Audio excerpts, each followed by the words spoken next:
Bonjour, bonsoir, mes frères bien-aimés. Tout dépend de l'endroit où vous nous recevez.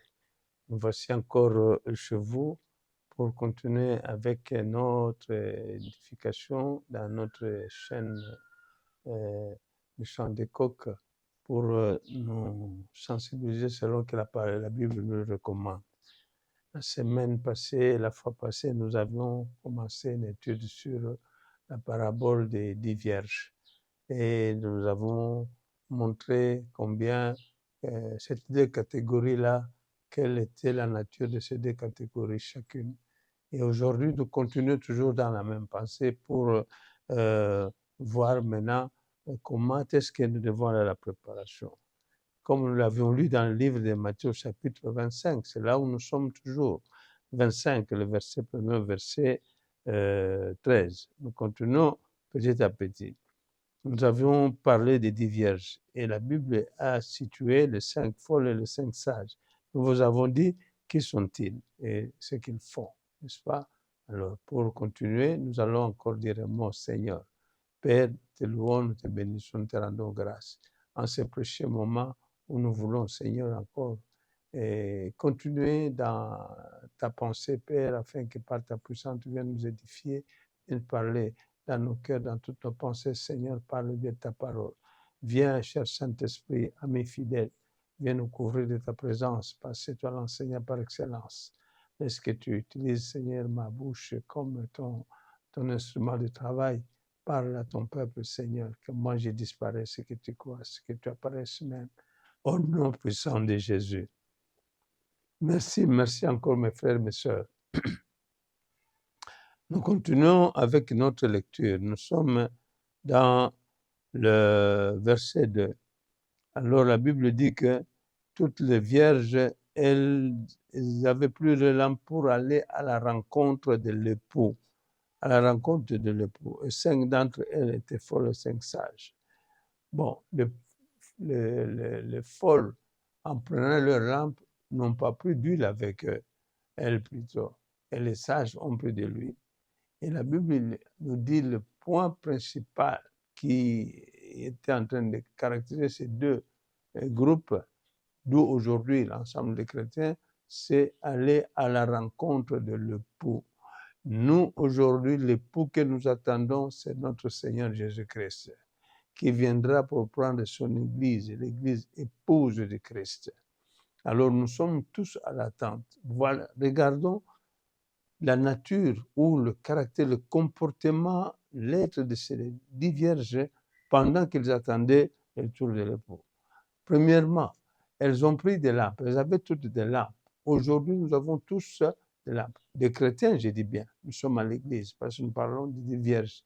Les 10 vierges, ce sont des filles d'honneur, des filles distinguées.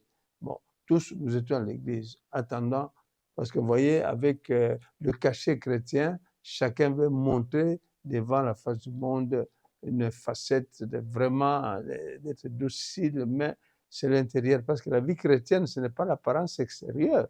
La vie chrétienne, c'est l'intérieur. Parce que le Dieu que nous servons, pour qui nous sommes chrétiens, c'est un Dieu qui ne regarde pas ce qui frappe aux yeux, mais il regarde le cœur.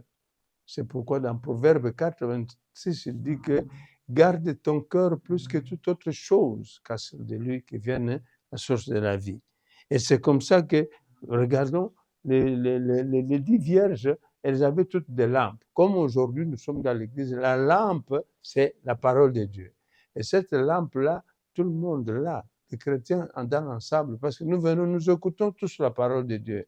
Des fois, nous prenons la parole de Dieu en nous, nous sortons, nous allons avec. Mais écoutez, mes frères, l'action puissante de la parole de Dieu dans la vie d'un homme est liée à la puissance du Saint-Esprit. Si le Saint-Esprit n'est pas actionné dans ta vie, la parole aussi n'aura pas d'efficacité. Parce que la Bible dit que l'Esprit et la parole sont d'accord. Vous voyez? Donc, c'est-à-dire, tu peux être chrétien en train de prier, mais si tu n'associes pas ta prière à la parole de Dieu et que la parole de Dieu soit activée par la puissance du Saint-Esprit, tu ne peux rien espérer.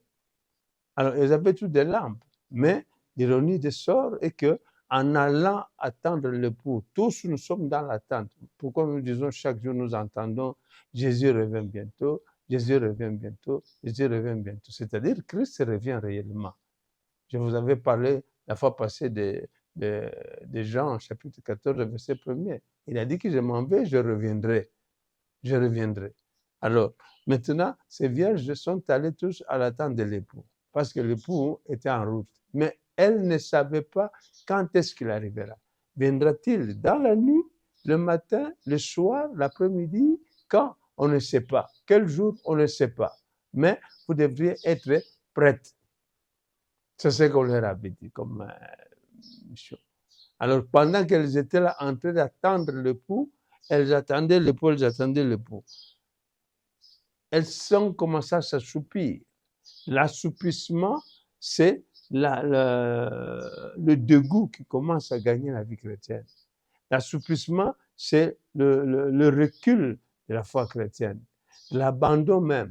L'assouplissement, c'est-à-dire que le rythme de vie de la prière qu'on avait avant a diminué sensiblement. La méditation, la parole, on ne la médite plus parce qu'on est assoupli, on est fatigué. On commence maintenant à trouver beaucoup de temps pour le monde, moins de temps pour le Seigneur. L'assouplissement, la Bible dit que tout s'assoupit, vous voyez. Mais quand elle s'assoupissait, l'assouplissement, tellement qu'elle était violente, elle a conduit à dormir. Elles se sont endormies. Vous comprenez? Quelqu'un qui dort, il est à moitié mort. Parce que ce qui le retient, c'est le souffle de Dieu. Alors, elles se sont toutes endormies. Mais maintenant, dans leur sommeil profond, pendant qu'elles dormaient, il y a une voix qui s'est fait entendre. Quand nous lisons la parole de Dieu, elle dit que dans la nuit, on cria fort. Voici l'époux, allez à sa rencontre. Alors, elles se sont réveillées en sursaut. Mais qu'est-ce qui s'est passé? Les folles ont constaté que leur lampe s'éteignait. Leur lampe s'éteignait. Elles n'avaient plus de l'huile en réserve. L'huile, c'est la présence de la puissance du Saint-Esprit. Éphésiens chapitre 5, le verset 18 nous dit, ne vous enivrez pas du vin, car c'est de la débauche, mais soyez au contraire remplis du Saint-Esprit. Un véritable chrétien né de nouveau ne peut pas dormir à demi-réservoir. Il doit être toujours rempli de la puissance du Saint-Esprit. Parce que l'action du Saint-Esprit est agissante même quand nous sommes dans un profond sommeil. Elle assure notre sécurité, elle assure notre protection parce qu'il est avec nous. Et pendant qu'elles se sont réveillées, maintenant, le problème était là. Les autres qui n'étaient pas préparés avec l'huile en réserve. L'huile en réserve, c'est ce que nous demandons, la plénitude du Saint-Esprit. Les autres en avaient en réserve.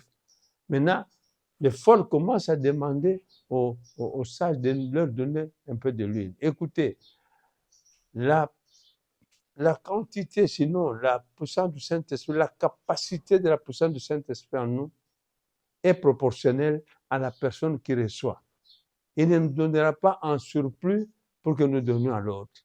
Vous voyez, chacun reçoit selon ce qui doit être prévu. C'est comme ça qu'elles ont demandé de nous de l'huile. Elles ont dit que non, nous n'en aurons pas assez pour nous et pour vous. Allez plutôt en acheter ce qui en va. Quand elles sont parties pour chercher, c'est là où l'époux est arrivé. Ce n'est que le moment où, mon frère, tu prendras, ma soeur, une disposition, un petit moment de distraction, un petit moment de dormir, un petit moment de ne pas prier, de te relaxer, d'aller dans le monde. Ce n'est que ces petits moments-là de distraction que le Seigneur va bénir. Dans 1 Thessaloniciens, chapitre 5, il dit ceci, le verset 1er. Pour ce qui est des temps et des moments, vous n'avez pas besoin, frère, qu'on vous en écrive, car le Seigneur, vous le savez vous-même, que le jour du Seigneur viendra comme un voleur dans la nuit. Comme un voleur dans la nuit. Donc, quand un voleur veut venir voler, il ne prévient pas. Et le jour du Seigneur viendra tel que. Ainsi, pour ces vierges, elles avaient aussi, elles étaient dans cette distraction-là. La Bible dit qu'elles dormaient. Et l'époux est venu comme un voleur. On les a surpris. Comme toujours dans le livre des Thessaloniciens, au chapitre 1, Thessaloniciens 4, le verset 16, il dit que car le Seigneur lui-même a un signal donné à la voix d'un archange et au son de la trompette de Dieu descendra du ciel. À un signal donné, à la voix d'un archange. Ça va sonner et la trompette de Dieu va sonner et ceux qui seront prêts ce jour-là, ils seront enlevés. Le Seigneur ne mettra plus le pied sur terre, mais nous devons aller à la rencontre du Seigneur. Alors, c'est comme ça que les vierges, quand elles se sont réveillées, celles qui étaient prêtes, la Bible dit, celles qui étaient prêtes sont entrées avec l'époux. Et celles qui n'étaient pas prêtes sont restées. Elles étaient encore en train de chercher. Comme toi, au lieu d'engager ta vie chrétienne sérieusement dans le Seigneur, tu as tantôt un peu dedans, un peu dehors.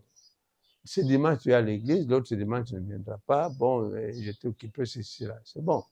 Continue à t'occuper avec le monde. Et le monde s'occupera de toi le jour où le Seigneur viendra. Bien-aimés, prenez garde. À la fin, il dit, veillez, et puisque vous ne savez ni le jour ni l'heure. Nous allons continuer la prochaine fois, mes chers amis, parce que le temps qui nous est imparti est arrivé à son terme. Mais tout compte fait, la prochaine fois, nous continuons toujours dans l'étude de ce texte pour te sensibiliser.